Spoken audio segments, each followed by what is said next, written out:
Good morning, my dear students. আজিৰ পাঠ অন্ধবিশ্বাস আৰু কুসংস্কাৰ। পাঠটিৰ লিখক হ'ল জয়ন্ত মাধৱ বৰা। পাঠটি আৰম্ভ কৰাৰ আগতে মই তোমালোকক লিখকৰ এটি চমু পৰিচয় দিছোঁ, সকলোৱে মন দি শুনিবা।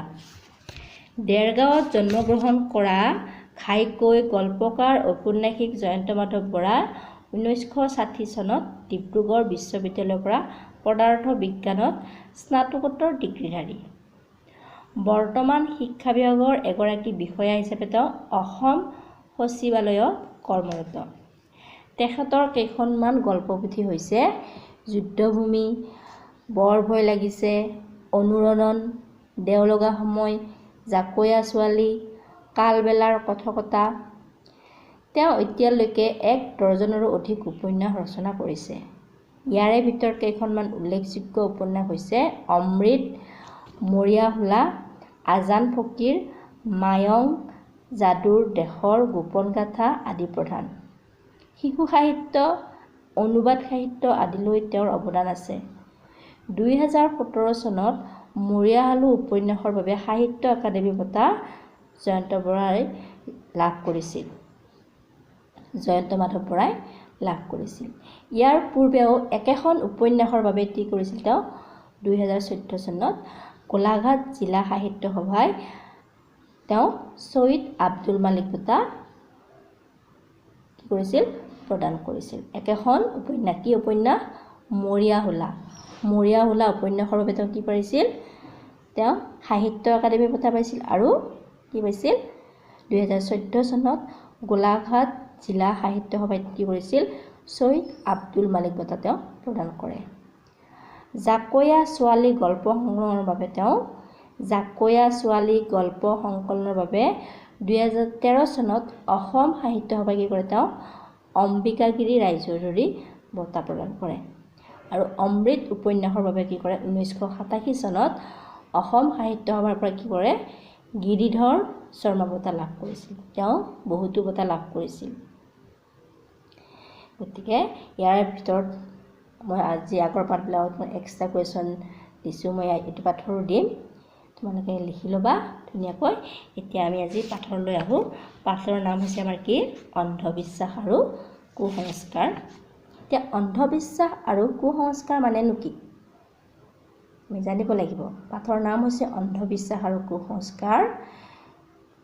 সেই পাঠৰ আলম লৈ আমি জানিব লাগিব যে অন্ধবিশ্বাস আৰু কুসংস্কাৰ কি। অন্ধবিশ্বাস হ'ল যিবোৰ বিশ্বাস বা ধাৰণা যুক্তিৰ ওপৰত প্ৰতিষ্ঠিত নহয়। বিজ্ঞানে যিবোৰ বিশ্বাসক ঘটনাক অসত্য আৰু অমূলক বুলি প্ৰতিপন্ন কৰিছে সেইবোৰেই হৈছে অন্ধবিশ্বাস।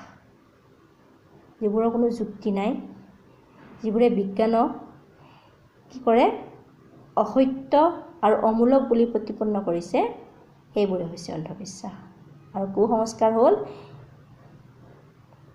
যিবোৰ নীতি নিয়ম, ব্যৱস্থা, পৰম্পৰা এখন সুস্থ সমাজৰ পৰিপন্থী, সমাজৰ অগ্ৰগতিত গতিৰোধক হৈ থিয় দিয়ে, সেইবোৰেই হৈছে কুসংস্কাৰ। যিবোৰ মন কৰিবা, যিবোৰ নীতি নিয়ম, ব্যৱস্থা, পৰম্পৰা এখন সুস্থ সমাজৰ পৰিপন্থী মানে বাধা দিয়ে, সমাজৰ অগ্ৰগতিত গতিৰোধক মানে আগুৱাই যোৱাত বাধা দিয়ে, গতিত ৰোধ কৰে, হৈ থিয় দিয়ে, সেইবোৰ হৈছে কুসংস্কাৰ। এতিয়া ফাৰ্ষ্ট পেৰাগ্ৰাফটো তোমালোকে চাবা। ডক্টৰ সৰ্বপল্লী ৰাধাকৃষ্ণনে কৈছিল, অন্ধবিশ্বাস কুসংস্কাৰ পৃথিৱীৰ আটাইতকৈ গধুৰ বোজা, একবিংশ শতিকাৰ বাবে এক অভিশাপ, সাম্প্ৰতিক অসমৰ কাৰণে জ্বলন্ত সামাজিক সমস্যা। ডক্টৰ সৰ্বপল্লী ৰাধাকৃষ্ণনে কৈছিল যে অন্ধবিশ্বাস কুসংস্কাৰ পৃথিৱীৰ আটাইতকৈ গধুৰ বোজা বুলি কৈছে, আটাইতকৈ গধুৰ বোজা। একবিংশ শতিকাৰ কি হয় এক অভিশাপ। একবিংশ শতিকা আমি কি এক অভিশাপ আৰু সাম্প্ৰতিক অসমৰ বাবে কি এক জ্বলন্ত সামাজিক সমস্যা। আমাৰ এই অন্ধবিশ্বাস আৰু কুসংস্কাৰ সামাজিক সমস্যাত পৰিণত হৈছে। দূষিত বায়ু, অবাঞ্ছিত বিশৃংখল শব্দ, মাটি, পানী এইবোৰৰ প্ৰদূষণে আমাৰ চৌপাশৰ পৰিৱেশ যেনেদৰে প্ৰদূষিত কৰি মানুহৰ সুস্থ জীৱন পৰিৱেশৰ প্ৰণালীত প্ৰতিকূল সৃষ্টি কৰে, ঠিক সেইদৰে অন্ধবিশ্বাস আৰু কুসংস্কাৰেও প্ৰেম, মমতা, মানৱতা আদিৰ মানৱীয় প্ৰমূল্যক আঘাত কৰি সভ্য মানৱ সমাজ এখন কলুষিত কৰে। যে দূষিত বায়ু, যেনে বায়ু প্ৰদূষণ, শব্দ প্ৰদূষণ, পানী প্ৰদূষণ, এইবোৰ যেনেকৈ কি কৰে আমাক পৰিৱেশ প্ৰদূষিত কৰে, ঠিক সেইদৰে কি হয়, ঠিক সেইদৰে এই অন্ধবিশ্বাস আৰু কুসংস্কাৰেও মানুহৰ কি কৰে প্ৰেম, মমতা, মানৱতা, মানৱীয় প্ৰমূল্যবিলাকক কি কৰে আচল মানুহৰ প্ৰমূল্যবোধক মানৱতাৰ যিবোৰ গুণ আঘাত কৰি সভ্য মানৱ সমাজ এখনক কলুষিত কৰে। সেই অন্ধবিশ্বাস আৰু কুসংস্কাৰে এখন সভ্য মানৱ সমাজ কি কৰে কলুষিত কৰি তোলে। কলুষিত মানে কি? বেয়া নাম কৰি তোলে, দুৰ্নাম কৰি তোলে। জনজীৱনৰ সুস্থ জীৱন ধাৰণৰ ব্যৱস্থাকো বিপৰ্যস্ত কৰি সমাজখনক অশান্ত আৰু অস্থিৰ কৰি তোলে। জনজীৱনৰ সুস্থ জীৱন ধাৰণৰ ব্যৱস্থাকো কি কৰে বিপৰ্যস্ত, হতাশ কৰি পেলাই মানুহক বিপৰ্যস্ত কৰি সমাজখনক অশান্ত আৰু অস্থিৰ কৰি তুলিলে। খুব এবছৰৰ আগতেই আমি শুনিছিলোঁ অভিনীলৰ যিটো হত্যা, তোমালোকে সকলোৱে শুনিছা নাই? আমাৰ অসম দেশতেই যে হানি খুচি হত্যা কৰা হ'ল, সিহঁতক অন্ধবিশ্বাসৰ কবলত পৰি সিহঁতে সেই নিৰীহ যুৱকহালে প্ৰাণ আহুতি দিব লগা হ'ল। মানুহৰ হাততেই, এই জীৱশ্ৰেষ্ঠ মানুহৰ হাততেই এই অন্ধবিশ্বাসৰ কাৰণে এই অভিনীলৰ কি হ'ল হত্যা হৈছিল। ঠিক সেইদৰে এই অন্ধবিশ্বাসৰ কবলত পৰি বহু মানুহৰ মৃত্যু হৈছে। ডাইনী কথাও এক অন্ধবিশ্বাসৰে কাৰণ। ঠিক সেইদৰে কি কৰে মানুহক এই সমাজখনক কি কৰে অস্থিৰ কৰি তুলিছে দিনে দিনে। অথচ এই অন্ধবিশ্বাস, কুসংস্কাৰ, উৰাবাতৰি, অপপ্ৰচাৰ মানুহেই সৃষ্টি কৰিছে। এইবোৰ কোনে সৃষ্টি কৰিছে? এচাম মানুহেই সৃষ্টি কৰিছে। মানুহেই মানুহৰ শত্ৰু হৈ পৰিছে। সেই অৰ্থত অন্ধবিশ্বাস, কুসংস্কাৰ পৃথিৱীৰ আটাইতকৈ গধুৰ বোজা। পৃথিৱীৰ আটাইতকৈ গধুৰ বোজা হ'ল অন্ধবিশ্বাস আৰু কুসংস্কাৰ। এতিয়া নেক্সট পেৰাগ্ৰাফত চোৱা। অন্ধবিশ্বাস, কুসংস্কাৰ, উৰাবাতৰি বুলি কোনবোৰক কোৱা হয়? মই লগতে ক'লোৱেই তোমালোকক অন্ধবিশ্বাস কি আৰু কুসংস্কাৰ কি। গতিকে এই অন্ধবিশ্বাস হ'ল যিবোৰ বিশ্বাস ধাৰণা বা যুক্তিৰ ওপৰত প্ৰতিষ্ঠিত নহয়। বিজ্ঞানে যিবোৰক বিশ্বাস নকৰে, যিবোৰৰ কোনো যুক্তি নাই, সেয়া হৈছে অন্ধবিশ্বাস। আৰু কুসংস্কাৰ যিবোৰ নীতি নিয়মে সমাজ এখনক উন্নতিৰ জখলাত আগুৱাই যাবলৈ বাধা দিয়ে, কি কৰে সমাজৰ অগ্ৰগতিক গতিৰোধক হৈ থিয় দিয়ে, সেয়া হৈছে কুসংস্কাৰ। সংস্কাৰ হৈছে এক জীৱন পদ্ধতি, কিন্তু সেই সংস্কাৰে যদি মানুহৰ সভ্যতাক নতুন নতুন চিন্তাৰে উজ্জীৱিত কৰি সময়ৰ লগত দৌৰাৰ পৰিৱৰ্তে চিতাবস্তাক বাহাল ৰাখে, তেন্তে সেই সংস্কাৰ আদৰণীয় নহয়।